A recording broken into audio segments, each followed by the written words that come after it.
Hello students, this is Sriram info all India government jobs అండి. ప్రతి government job notification release అవగానే మన ఛానల్లో పోస్ట్ చేయడం జరుగుతుంది. ఇంకా మన ఛానల్ ఎవరైనా సబ్స్క్రైబ్ చేసుకోకపోతే సబ్స్క్రైబ్ చేసుకొని బెల్ ఐకాన్ ఆన్ చేసుకొని పెట్టుకుంటే నా ప్రతి అప్డేట్ అనేది మీకు నోటిఫికేషన్ ద్వారా వస్తుంది. అలాగే మన టెలిగ్రామ్ ఛానల్లోని వాట్సాప్ ఛానల్లోని మీరు జాయిన్ అయినట్టయితే ఫాస్ట్ అప్డేట్స్ అనేవి మీకు వస్తుందండి. Job information, exam dates, result dates and previous question papers కూడా నేను అందులో సెండ్ చేస్తాను. మీకు వాట్సాప్ ఉంటే వాట్సాప్ ఛానల్లో జాయిన్ అవ్వండి, టెలిగ్రామ్ ఉంటే టెలిగ్రామ్ ఛానల్లో జాయిన్ అవ్వండి. లింక్ అనేది కింద డిస్క్రిప్షన్లో ఉందండి. హలో స్టూడెంట్స్, ఇప్పుడు మనకు వచ్చేసి ఐఐటి తిరుపతి అంటే Indian institute of technology Tirupati నుంచి చాలా మంచి గవర్నమెంట్ జాబ్స్ అయితే రిలీజ్ అయ్యాయి.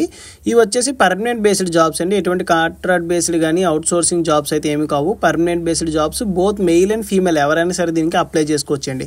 ఇది వచ్చేసి ఐఐటి తిరుపతి వాళ్ళది అఫీషియల్ వెబ్సైట్. నేను ఎందుకు అఫీషియల్ వెబ్సైట్లోనే మీకు నోటిఫికేషన్ అవి చూపించి డౌన్లోడ్ చేస్తానంటే మీకు ఇవి ఫేక్ నోటిఫికేషన్ రియల్ నోటిఫికేషన్ అని తెలియడానికి మీకు అఫీషియల్ వెబ్సైట్ అండి మీకు నోటిఫికేషన్ అనేది డౌన్లోడ్ చేసి చూపిస్తున్నాను.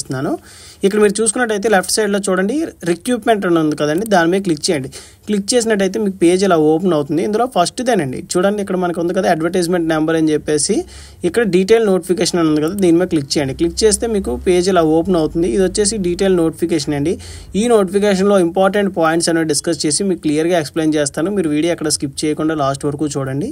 నా నుండి చిన్న రిక్వెస్ట్ ఏంటంటే మీకు వీడియో నచ్చినట్టయితే లైక్ చేయండి, అలాగే మీ ఫ్రెండ్స్కి కూడా షేర్ చేసినట్టయితే ఇన్ఫర్మేషన్ అనేది వాళ్ళకి కూడా యూజ్ అవుతుంది. ఇది వచ్చేసి మనకి అఫీషియల్ నోటిఫికేషన్ అండి, Indian institute of technology Tirupati.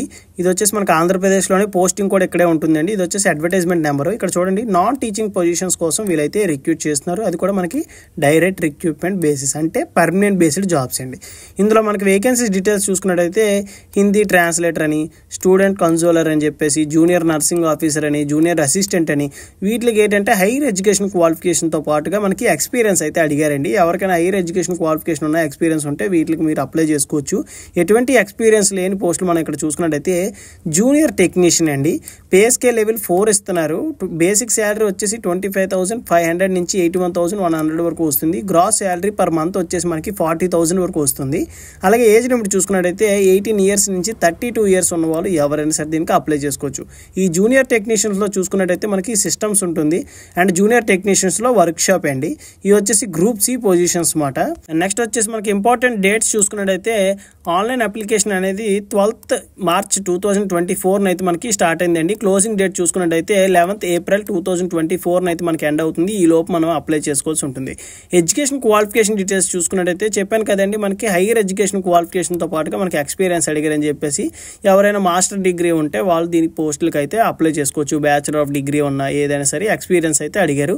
ఇక్కడ మనకి జూనియర్ టెక్నీషియన్స్లో సిస్టమ్స్ చూసుకున్నట్టయితే BE BTech in computer science చేసిన వాళ్ళు ఎవరైనా సరే దీనికి అప్లై చేసుకోవచ్చు. అండ్ ఇన్ఫర్మేషన్ టెక్నాలజీ చేసిన వాళ్ళు కూడా దీనికి అప్లై చేసుకోవచ్చు అండి. ఓకేనా, మళ్ళీ చెప్తున్నాను చూడండి, బీఈ బీటెక్లో సిఎస్సి డిపార్ట్మెంట్ చేసిన వాళ్ళు దీనికి అప్లై చేసుకోవచ్చు. అండ్ ఐటీ డిపార్ట్మెంట్ వాళ్ళు కూడా దీనికి అప్లై చేసుకోవచ్చు. ఎటువంటి ఎక్స్పీరియన్స్ అయితే ఏమీ అవసరం లేదండి బీఈ బీటెక్ ఉంటే.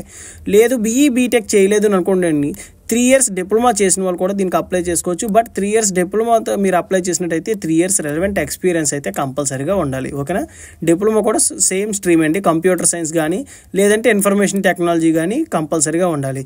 లేదు డిప్లొమా కూడా చేయలేదు, ఐటీఐ చేసిన వాళ్ళు ఉంటారు కదండి, ఐటీఐలో కంప్యూటర్ సైన్స్ చేసిన వాళ్ళు అండ్ 5 years ఎక్స్పీరియన్స్ ఉన్న వాళ్ళు కూడా దీనికి అప్లై చేసుకోవచ్చు. బీఈ బీటెక్ అయితే ఎక్స్పీరియన్స్ అయితే అవసరం లేదండి. డిప్లొమా క్యాండిడేట్స్తో మీరు అప్లై చేస్తే 3 years ఎక్స్పీరియన్స్ ఉండాలి. ఐటీఐతో అప్లై చేసినట్టయితే 5 years ఎక్స్పీరియన్స్ అయితే మీకు ఉండాలి. అలాగే మీకు వర్క్షాప్ చూసుకున్నట్లయితే దీనికి ఎడ్యుకేషన్ క్వాలిఫికేషన్ వచ్చేసి బీఈ బీటెక్ మెకానికల్ చేసిన వాళ్ళు ఎవరైనా సరే దీనికి అప్లై చేసుకోవచ్చండి. ఎటువంటి ఎక్స్పీరియన్స్ అయితే ఏమీ లేదు బీఈ బీటెక్తో అప్లై చేస్తే. మీరు డిప్లొమాతో కూడా అప్లై చేసుకోవచ్చు. 3 years డిప్లొమా మెకానికల్ చేసిన వాళ్ళు అప్లై చేసుకోవచ్చు. బట్ దీనికి 3 years ఎక్స్పీరియన్స్ అయితే కంపల్సరీగా ఉండాలి. అలాగే డిప్లొమా చేయలేదు, ఐటీఐ మెకానికల్ ఇంజనీరింగ్ చేసిన వాళ్ళు ఎవరైనా సరే దీనికి అప్లై చేసుకోవచ్చు. బట్ దీనికి వచ్చేసి 5 years రెలవెంట్ ఎక్స్పీరియన్స్ అడిగారండి. ఓకేనా, మళ్ళీ చెప్తున్నాను, బీఈ బీటెక్తో అయితే ఎటువంటి ఎక్స్పీరియన్స్ అవసరం లేదు. డిప్లొమాతో అప్లై చేస్తే 3 years ఎక్స్పీరియన్స్ ఉండాలి. అలాగే ఐటీఐ మెకానికల్తో మీరు అప్లై చేసినట్టయితే 5 years ఎక్స్పీరియన్స్ అయితే ఉండాలండి. And next general instructions applications చూసుకున్నట్టయితే all Indian citizens are eligible అండి. ఫస్ట్ వచ్చేసి మనకి రిటన్ టెస్ట్ ఉంటుంది, తర్వాత స్కిల్ టెస్ట్, తర్వాత మనకు వచ్చేసి ఇంటర్వ్యూ అయితే కండక్ట్ చేస్తారు. యాక్చువల్గా ఈ group C positions junior technicians చూసుకున్నట్టయితే మీకు ఇంటర్వ్యూ అయితే ఏమి ఉండదండి, only written test skill test మాత్రమే ఉంటుంది. ఇంటర్వ్యూ అనేది చెప్పేసి మీకు హైయర్ ఎడ్యుకేషన్ క్వాలిఫికేషన్తో ఉన్న పోస్టులకు అయితే ఉంటాయి. అండ్ నెక్స్ట్ మనం చూసుకున్నట్టయితే candidates will be short listed for the test interview based on information provided by their online application. అంటే మీరు అప్లికేషన్ సబ్మిట్ చేస్తారు కదా, ఆ అప్లికేషన్లో ఇచ్చిన ఇన్ఫర్మేషన్ బట్టి మిమ్మల్ని అయితే షార్ట్ లిస్ట్ చేసి కాల్ లెటర్ కానీ అడ్మిట్ కార్డు కానీ మీకు ఇవ్వడం జరుగుతుందండి. ఇక్కడ మనకి జెండర్ బ్యాలెన్స్ చూసుకున్నట్టయితే women candidates are encouraged to apply. చెప్పాను కదండి, బోత్ మెయిల్ అండ్ ఫీమేల్ ఎవరైనా సరే దీనికి అప్లై చేసుకోవచ్చు. అలాగే ఏజ్ రిలాక్సేషన్ చూసుకున్నట్టయితే యాజ్ పర్ గవర్నమెంట్ రూల్స్ అంటే ఎస్సీ ఎస్టీ వాళ్ళకి వచ్చేసి 5 years, ఓబీసీ వాళ్ళకి 3 years, పీడబ్ల్యూబీడీ క్యాండిడేట్స్ ఎవరైనా ఉంటే వాళ్ళకి 10 years అండి గవర్నమెంట్ రూల్ ప్రకారంగా. And next the appointment of the selected candidates ఈ సబ్జెక్టెడ్ టు మెడికల్ ఫిట్నెస్. అంటే మీకు రిటన్ టెస్ట్ ట్రేడ్ టెస్ట్ అయిపోయిన తర్వాత మీకు మెడికల్ ఫిట్నెస్ టెస్ట్ అయితే ఉంటుందండి. జస్ట్ మీకు మెడికల్ చెక్ చేస్తారు, మీకు ఏమైనా సర్జరీస్ ఏమైనా అయ్యాయి ఏంటి అని చెప్పేసి. దాని తర్వాత మీకు అయితే పోస్టింగ్ అయితే ఇవ్వడం జరుగుతుంది. అండ్ అదర్ ఇన్స్ట్రక్షన్స్లో చూసుకున్నట్టయితే ఇది వచ్చేసి ఆన్లైన్ అప్లికేషన్ అండి. ఆఫ్లైన్ అప్లికేషన్ ద్వారా మీరు ఏం పంపించాల్సిన అవసరం లేదు, ఆన్లైన్లో అప్లై చేస్తే సరిపోతుంది. అండ్ నెక్స్ట్ వచ్చేసి మనకి మల్టిపుల్ అప్లికేషన్స్ అనేవి పంపించుకోవడానికి అవకాశం ఉందండి. మీకు ఎడ్యుకేషన్ క్వాలిఫికేషన్ ఉంటే కానీ సపరేట్ అప్లికేషన్ ఫామ్ అయితే పంపించాల్సి ఉంటుంది. అలాగే సపరేట్ అప్లికేషన్ ఫీజు కూడా మీరు పే చేయాల్సి ఉంటుంది. అండ్ నెక్స్ట్ వచ్చేసి ఈ రిలవెంట్ డాక్యుమెంట్స్ అనేవి మనం అప్లై చేస్తున్నప్పుడు మనం అయితే అప్లోడ్ చేయాల్సి ఉంటుందండి. అప్లికేషన్తో అటాచ్ చేసి మనం ఇక్కడ చూసుకున్నట్టయితే education qualification certificates and date of birth, మనకి 10th class మార్కుల లిస్ట్ అటాచ్ చేస్తే అదే డేట్ ఆఫ్ బర్త్ ప్రూఫ్ అండి. And category certificate and NOC అండి. స్టేట్ గవర్నమెంట్ ఎంప్లాయీస్ ఎవరైనా ఉన్నా, సెంట్రల్ గవర్నమెంట్ ఎంప్లాయీస్ ఎవరైనా ఉంటే ఎన్ఓసి సర్టిఫికేట్ అయితే మీరు అప్లోడ్ చేయాల్సి ఉంటుంది. అండ్ నెక్స్ట్ వచ్చేసి మీకు ఎక్స్పీరియన్స్తో అప్లై చేస్తున్నారు అనుకోండి, రిలవెంట్ ఎక్స్పీరియన్స్ సర్టిఫికేట్, అలాగే శాలరీ స్లిప్స్ ఉంటాయి కదండి, అవి కూడా మీరైతే అప్లోడ్ చేయాల్సి ఉంటుంది. అండ్ నెక్స్ట్ వచ్చేసి అప్లికేషన్ ఫీజు చూసుకున్నట్టయితే మనకి ఆన్లైన్లో మనం అయితే పే చేయాల్సి ఉంటుందండి. Credit card, debit card, UPI payment ద్వారా మనం అయితే పే చేయొచ్చు. SC ST, ex service man and female and పీడబ్ల్యూబీడీ క్యాండిడేట్స్కి వచ్చేసి ఎటువంటి అప్లికేషన్ ఫీజు అయితే ఏమీ లేదండి. అండ్ రిమైనింగ్ క్యాండిడేట్స్కి వచ్చేసి application fee for group C చూసుకున్నట్టయితే 200 rupees అనేది అప్లికేషన్ ఫీజు అయితే ఉంటుంది. అండ్ నెక్స్ట్ వచ్చేసి after successful online submission of the application printout అయితే మనం తీసుకొని మనం అయితే మన దగ్గర ఉంచుకోవాలండి. మనకి రిటన్ టెస్ట్ కానీ ఇంటర్వ్యూకి కానీ వెళ్ళినప్పుడు అది మనకైతే యూజ్ అవుతుంది. మనకు written test, trade test, skill టెస్ట్కి వెళ్ళినప్పుడు మనకి ఎటువంటి టీఏ అయితే మనకైతే ప్రొవైడ్ చేయరని చెప్పేసి మనకి చాలా క్లియర్గా ఇచ్చేసారు.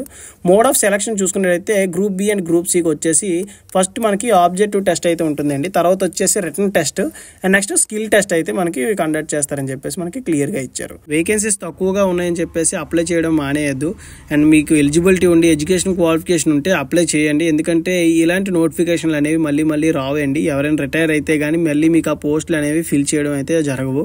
డిస్క్రిప్షన్ లింక్ మీద క్లిక్ చేస్తే మీకు పేజ్ ఇలా ఓపెన్ అవుతుందండి. ఇక్కడ మీరు చూడొచ్చు, ఇది అడ్వర్టైజ్మెంట్ డీటెయిల్స్ మీరు డౌన్లోడ్ చేసుకోవచ్చు. ఇక్కడ అప్లై ఆన్లైన్ కదండి, దాని మీద క్లిక్ చేయండి. క్లిక్ చేస్తే మీకు పేజ్ ఇలా ఓపెన్ అవుతుంది. మీ దగ్గర ఆల్రెడీ లాగిన్ డీటెయిల్స్ ఉన్నట్టయితే మీ email ID, password, capture enter చేసి లాగిన్ మీద క్లిక్ చేసినట్టయితే మీకు అప్లికేషన్ ప్రాసెస్ అనేది స్టార్ట్ అవుతుందండి. లేదు మీ దగ్గర లాగిన్ డీటెయిల్స్ లేకపోతే ఇక్కడ click here for new registration ఉంది కదా, దాని మీద క్లిక్ చేయండి. క్లిక్ చేస్తే మీకు పేజ్ ఇలా ఓపెన్ అవుతుంది.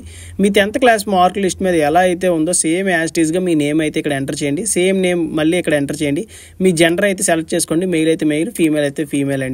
నెక్స్ట్ మెయిన్ ఇంపార్టెంట్ ఏంటంటే ఫీమేల్ క్యాండిడేట్స్ ఏ కేటగిరీ వాళ్ళైనా సరే, ఓబీసీ అయినా ఏ కేటగిరీ వాళ్ళైనా ఓపెన్ కేటగిరీలో మీరు అప్లై చేసుకునే అప్లికేషన్ ఫీజు అయితే ఏమీ లేదండి. చాలా మంది అడుగుతున్నారు, అందుకే నేను చెప్తున్నాను. Next me date of birth అయితే ఎంటర్ చేయండి, కేటగిరీ సెలెక్ట్ చేసుకోండి, నేషనాలిటీ ఇండియన్ అని పెట్టుకోండి.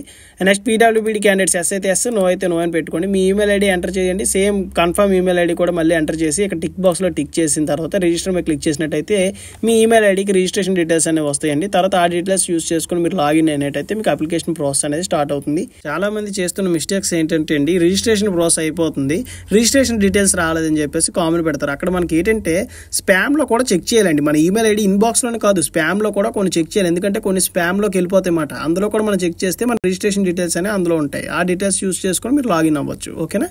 మీకు ఇంకా ఈ నోటిఫికేషన్లో కానీ అప్లికేషన్ ప్రాసెస్లో కానీ మీకు ఏమైనా డౌట్స్ ఏమైనా ఉంటే కింద కామెంట్ బాక్స్లో కామెంట్ చేయండి, మీకు ఖచ్చితంగా నేనైతే రిప్లై ఇస్తాను.